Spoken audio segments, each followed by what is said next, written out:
The crowd roared as Muhammad Ali dodged another punch, his feet dancing across the canvas like they were kissing the floor.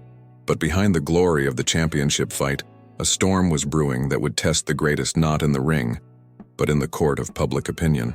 3 days earlier, the Chicago Tribune had published a scathing article about Odessa Clay, Muhammad Ali's mother, calling her religious conversion un-American, and suggesting her son's success came despite her radical faith choices. The reporter had ambushed her outside her modest Louisville home, shoving cameras in her face and asking if she was ashamed of abandoning her Christian roots. The footage went viral, her tearful face broadcast across American television. Xavier Collins stood in the shadows of the arena, watching Ali's victory with calculated interest. As the host of Truth Unveiled, America's most watched investigative news program, Xavier had built his career exposing the uncomfortable truths behind public figures.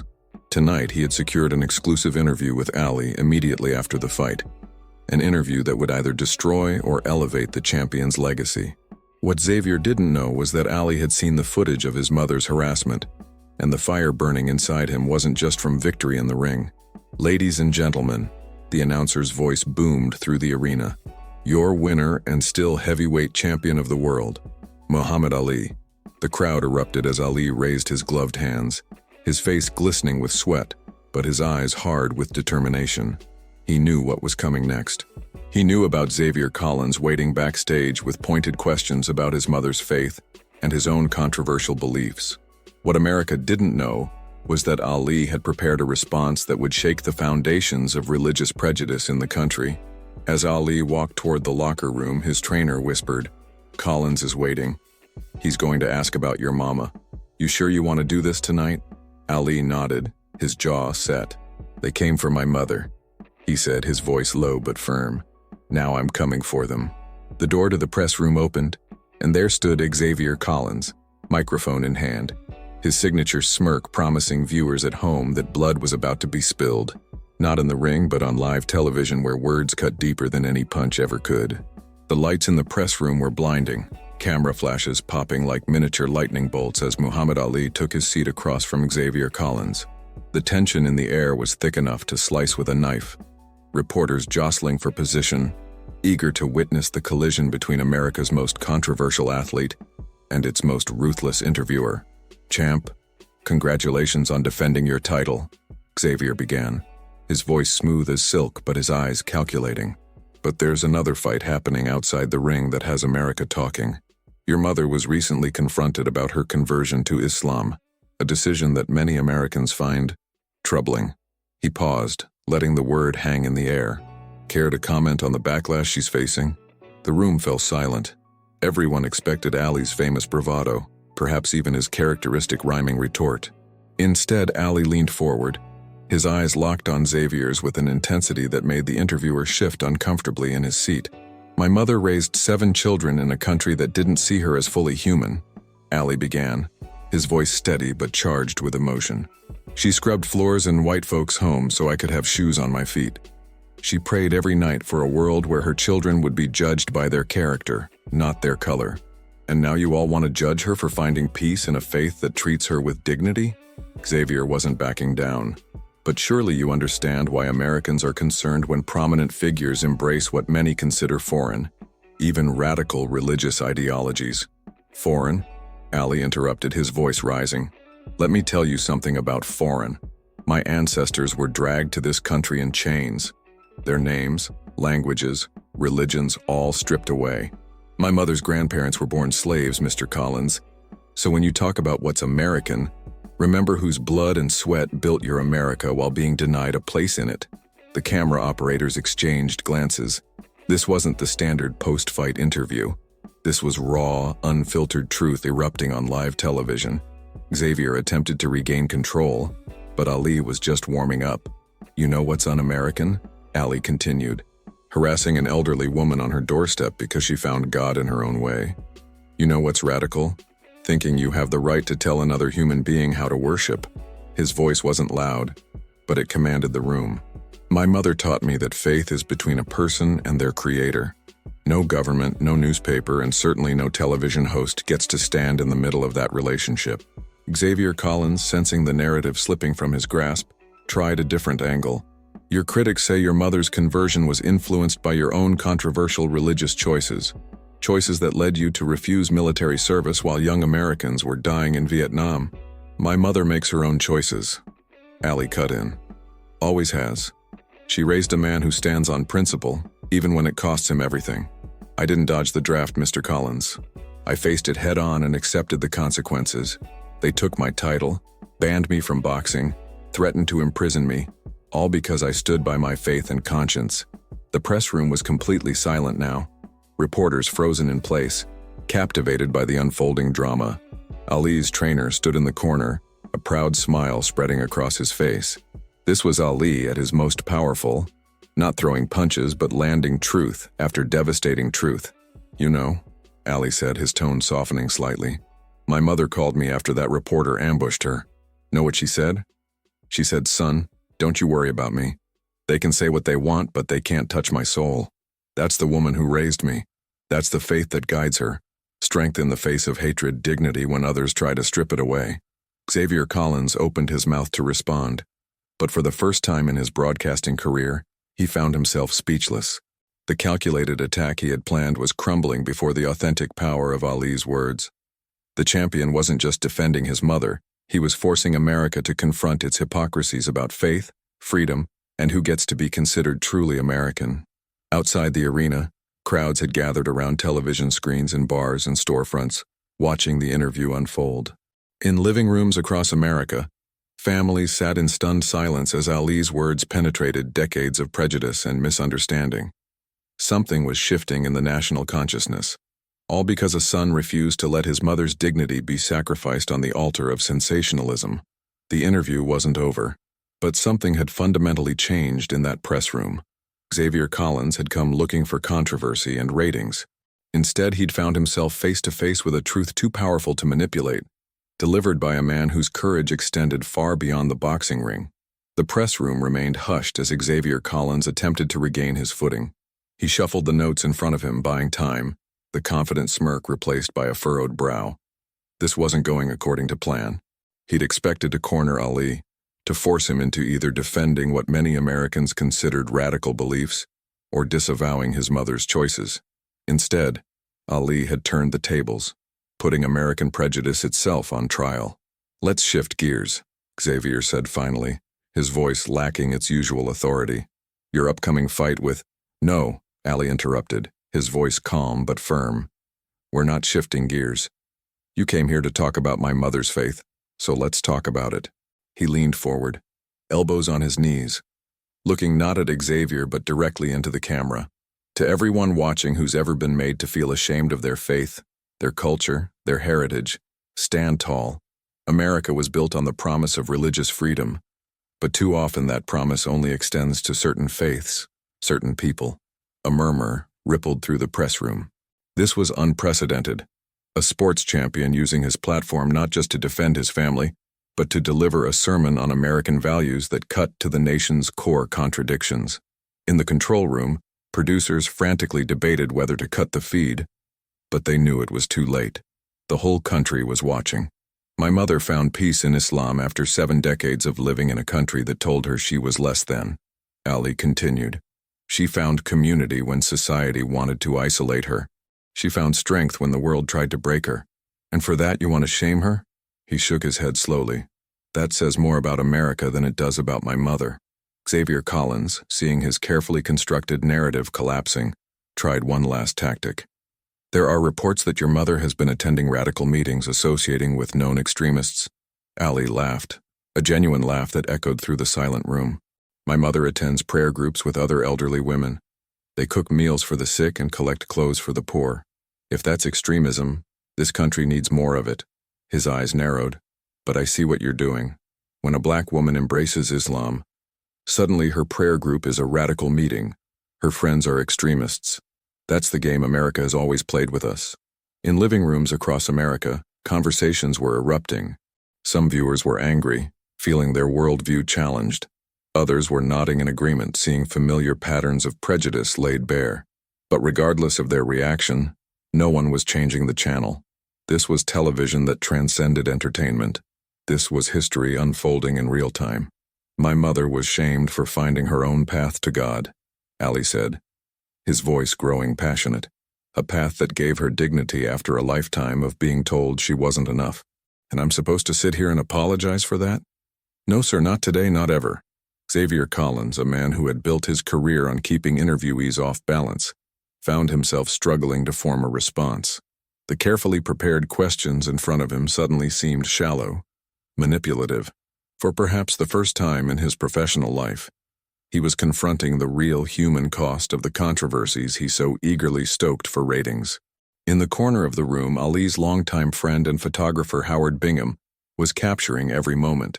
He knew what he was witnessing wasn't just a good interview, it was a pivotal moment in the ongoing American conversation about faith, race, and belonging. The photos he was taking would appear in magazines around the world, immortalizing not just Ali's defense of his mother, but his challenge to a nation to live up to its professed ideals. As the interview continued, something unexpected began to happen. Xavier Collins, the calculated provocateur, began to listen, really listen, to what Ali was saying. The practiced cynicism in his expression gave way to something more complex. He wasn't being converted to Ali's viewpoint, but he was being forced to engage with it honestly. Beyond sound bites and sensationalism, and across America, millions of viewers were experiencing the same transformation, whether they wanted to or not. Xavier Collins sat in silence for several long seconds, the camera capturing his uncharacteristic loss for words. In control rooms and living rooms across America, the silence felt charged, almost electric. This wasn't dead air. It was the sound of a narrative crumbling, of a calculated attack transforming into something unexpectedly authentic. You know, Xavier finally said, his voice softer than before. My grandmother was Catholic in a town that burned crosses on Catholic lawns. It wasn't clear if he meant to share this personal detail or if it simply escaped from some long-buried place. She used to pray in the closet so the neighbors wouldn't hear. Ali nodded slowly, recognition flickering in his eyes.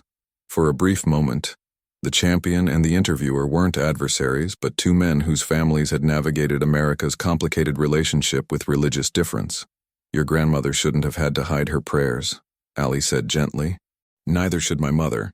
Neither should any American. The press room remained silent, witnesses to an unexpected moment of connection. But the respite was brief. Ali wasn't finished making his point. 3 days ago, he continued, that reporter from the Tribune didn't just shame my mother for her faith. He asked her if she regretted raising me Muslim, if she blamed herself for my troubles with America. Think about that, Mr. Collins. They wanted an elderly woman to apologize for raising a son who stands by his principles, who refuses to kill people who never did him harm, who demands that America live up to its promises for all its citizens. Xavier nodded, unable to defend such tactics even by the standards of aggressive journalism. You know what my mother told that reporter before she closed the door in his face? Ali's eyes gleamed with pride. She said, my son is the greatest fighter this world has ever seen, not just in the ring but outside it, and I will stand before God proud of every decision I made raising him. That's the woman they're trying to shame, Mr. Collins. A woman with more courage and dignity than all her critics combined. In Louisville, Kentucky, in the modest home where Ali had grown up, Odessa Clay sat surrounded by friends and family, watching her son on television. Tears streamed down her face, but they weren't tears of shame or regret.